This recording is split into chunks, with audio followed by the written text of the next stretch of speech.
দিনটি ছিল স্বাধীনতা দিবসের। সকাল সকালই রেডি হয়ে বেরিয়ে পড়েছিলাম। ধানক্ষেত দেখতে দেখতে যাত্রা শুরু করেছিলাম। মাঝপথে আমি যে উদ্দেশ্যে যাচ্ছিলাম সেই কাজে একটু ব্যাঘাত পড়ায় ভাবলাম একটু দিদির বাড়ি ঘুরে আসি।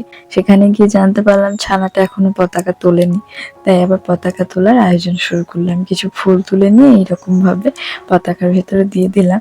তারপরে ছানাটাকে নিয়ে শুরু করলাম পতাকা থেকে ফুল বার করে পতাকা উত্তোলনের কাজ।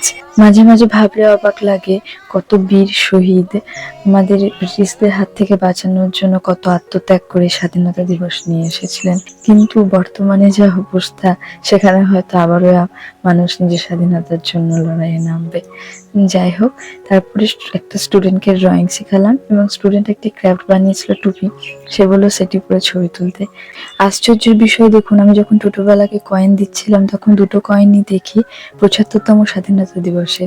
যাই হোক, আজ এভাবে কাটলো দিনটি। দেখা হবে অন্য কোনো ভিডিওতে। Tata, bye bye.